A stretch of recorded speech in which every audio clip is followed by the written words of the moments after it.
Patreon member shout out. Show me how to lie, you're getting better all the time, and turn it all against the one. It's an art that's hard to teach. Another clever word sets off an unsuspecting herd, and as you get back into line, a mob jumps to their feet. So dance. Hey guys, how's it going? It is I, the real Randy Chavez. I'm coming at you today with a Veve Omi update video. Guys, if you're new, welcome. If you're not, welcome back. I love you all. Everyone say hello to Dashi. Hello, Dashi. I've been doing a couple of things recently. I do have 116.1 million Omi. I will get 116.2 million hopefully by the end of this week. Just a quick update on that. I'm still buying Omis. I haven't gone completely all in on these collectibles yet, even though if you followed me last week and I spent like $8,000 on just the secret rare Loki Gators, not including anything else that I planned to buy. Something that I came across, which I hadn't really looked into yet, because there's different ways to go about a set of rules or formula on what you see. Mathematically, it's all patterns. And if you've been here since my time in Pokemon cards, you remember that I came up with a formula for first edition PSA 10s and 9s that were hollows, what would sell for what, and what would sell for what should be the price of the 9 based on the 10, and vice versa. And I just recently started doing this for secret rares, just secret rares, and the commons. And I just did this today, and I didn't really do it on a whim. Somebody mentioned to me this guy named Dr. Profit on Twitter. It's like, hey, he's buying up a lot of secret rare Loki Gators as well. He bought one of mine, and I was like, and I know you were buying them too. So like, all right, this is interesting. I wonder, if he saw my video and then, it's like, oh, I can maybe I didn't know who he was. Some of you might remember him as the person that said, hey, anyone that wants to make, somebody made a video saying that, hey, I'm selling, my Omi, which the person sold like a quarter of their Omi. They still have a bunch left. And because of that, created a lot of FUD. And Dr. Profit is like, if y'all want to make another video and, make the price of Omi go down so that he could buy more, is like, do that all day.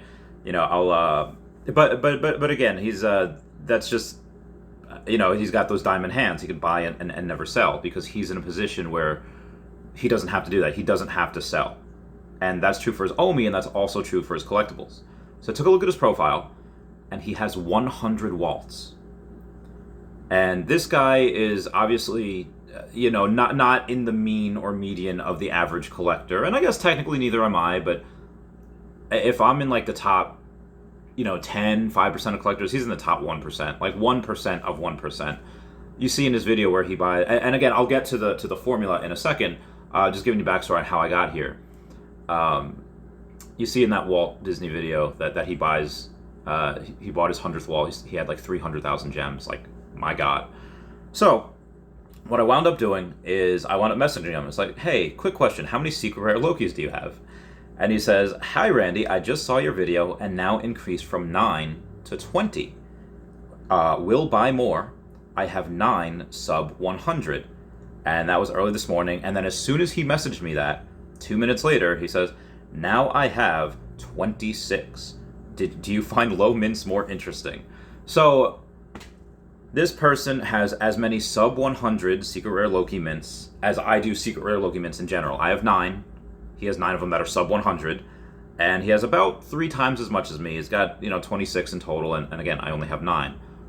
One of which I have is sub 100. So I'm thinking to myself, okay, what is the formula for secret rares sub 100 and the relationship between that and the floor?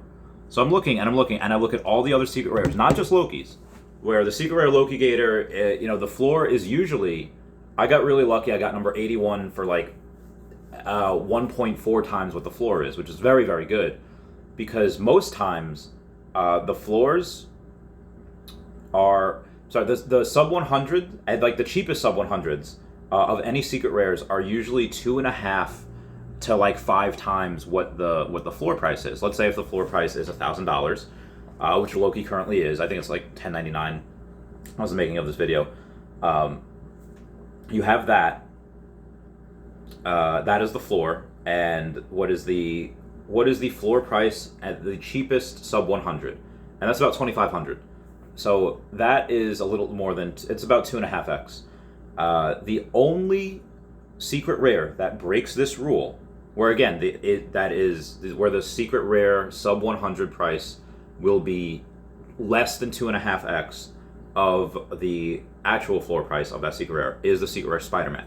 Secret rare Spider-Man has a floor of 18,000, and the price of the sub 100 secret rare is 32,000. I just had to check that real quick. I wasn't sure what it was, but that's the only thing. That is the only secret rare where the sub 100 mint floor is less than 2 times what the normal floor is.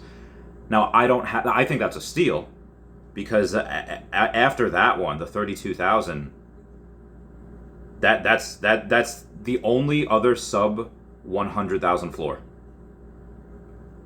So I think that's a steal. And if I had 32,000 gems, I would get that. I would be like, you know what? Pokemon, I will just get at some point when Omi moons. Like let's say they announce Pokemon before we're on exchanges and before, whatever. I'll just buy that when Omi moons, because that's such a great deal. The next cheapest one that is sub 100 for that secret rare Spider-Man is $100,000. So you're already raising the floor 3x by buying that. And after that, then it doubles again to 200,000. And then I think after that, the next cheapest is doubles again to 426, and then it goes to 900,000. It's ridiculous. And then so the sub 100 secret rare Spider-Mans that you can get for $32,000 right now, that collectible in general will get higher than that next year at some point. Mark my words right now. You heard it here first on 13 December 2021 that the floor of the secret rare Spider-Man in 2022 will be far above $32,000. Not financial advice, but to get that right now, a sub 100 floor. And me and Dr. Profit were talking. People that can afford the secret rare sub 100 mints usually don't have to sell. The sub 100 mints are not going to be affected as greatly, or if at all, as when we have a market crash. And I've seen this in collectibles before. I've seen this in Pokemon cards, where all people that are buying things that maybe they can't afford long term for a couple $100, couple $1,000s, they have to sell. When a market comes, when a market correction comes, or pandemic happens, and they have to sell. And guess what happened to the richer people that bought these during that pandemic? They didn't have to. Because they clean up when that happens. So that's what I mean when money goes from, not from the poor to the rich, it goes from the impatient to the patient. So that being said, I'll move on to a little bit more on the conversations. I don't want this to be a crazy long video, so I'll try to scoop this up. He says, like, you don't have a magic formula, and I was like, okay, so that's what got my brain moving for that magic formula. He says he hopes to have low mints to outperform for the high growth scenarios. Once we would have 10 to 20 million users, low mints got to explode. All mints will explode, but the low mints have even more. Having said that, a certain premium is already priced in. I've seen that as well. Again, certain premium is already priced in. Minimum 2.5x, with the exception of that secret rare Spider-Man. And again, this is collectibles. I don't know if this has anything to do with the comics. This is specifically just for collectibles. He actually bought the cheapest secret rare Loki as well, which is 1,900. Now the cheapest rare secret Loki is 2,500, and based on the giveaways and the drops and the Discord meeting that happened this morning with Alex, saying it didn't sound like there was going to be any new crazy things. It didn't sound like there was going to be any crazy drops that's going to cause a gem squeeze. Now, maybe it is for certain things that I'm not looking at right now, but currently, like, I feel like for the most part, the gem squeeze already happened. We had a huge dip in the market, and some people cleaned up. Again, my first secret rare Loki Gator, I got at 1,600, and then the market dipped, and then it was like 800. So I was like, okay, I'm not going to get it now, but so again, why I got this as opposed to Storm or anything else? Because now again, Dr. Profit's just not going to sell. His entire thing is about like leaving it to his kids. His entire thing is about, no, like, this is a family thing, which is, how the rich stay rich. You keep it in the family. Will I sell these at some point? I mean, maybe. I don't want to say and lock myself in the fact that I will never sell. I'm definitely not going to sell this year, and probably not next year. I really want to have, I forget who said it to me, I want to have a moat. If we're able to terraform our land in the Veveverse, like we are in Earth 2, or we'll be able to, around one of my properties, I want a moat. I want a bunch of Throgs and Lokis in there. And I just want them to be tanks. So that being said, I typically don't like it when people say, like, oh, it's $1,000, but then you click on it and it's $1,099. It's like, oh, just make it the $1,100. So what I am going to do is I'm going to buy one, because I could get number 471 for $1,125 or 343 for $1,150. So I'm going to go for the, right here, the $1,151, just because I would no problem, if that one wasn't there, I had no problem buying Adrian's at $1,125. I just want the slightly lower mint number. But that's just what I do. So just here, live, for my 10th one, by now. So that is just letting y'all know what I am doing in the market. Now, that being said, should I have bought that secret rare Loki that was 2,500, that was, sub 100? I probably should have. Because most likely, knowing me, I'll probably buy another one of these secret rare Lokis in like a week or so.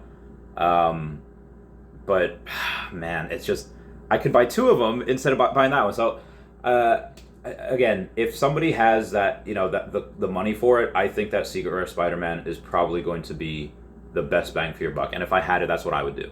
Not financial advice. For the commons, it's kind of quite the opposite. You have a like 10x, like whatever the floor price is.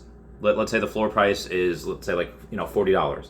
That that sub 100 mint for that will be like $400. It'll be like 10x. The sub 100 price, the floor price of a common will be about 10x of what the floor price is. I maybe just because at that point nobody really cares. Like, the floor price is, they're dimes a dozen.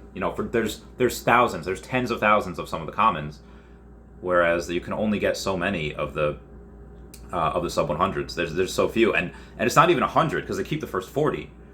So yeah. Everyone, that's it. I haven't really looked at the commons or the uncommons, and this is not a video saying, buy the ultra rares or buy the uncommons. Rebel Duck just had a really good Twitter thread about why the uncommons are really undervalued, and I just haven't. That's just not my bag right now.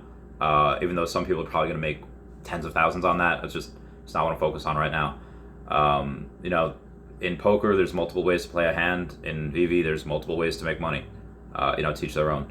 So everyone, please comment, like, and subscribe. Comments are good for the YouTube algorithm. Everyone check out Star Helix, Wendy Stibalis, and Kyle Willson on YouTube, and at Not Star Helix, at Hey David Don, and at EQ_crypto on the Twitter. And actually, before I go, what about, we've been talking about low mints. There might be a reason for somebody to collect something different. And I think you guys should tune in at 4:30 Eastern Standard Time to be able to see who I have on to talk about different strategies for not just the low mints. And everyone say bye-bye to Dashi. Bye-bye, Dashi. Tune in at 4:30. I love you guys. Bye.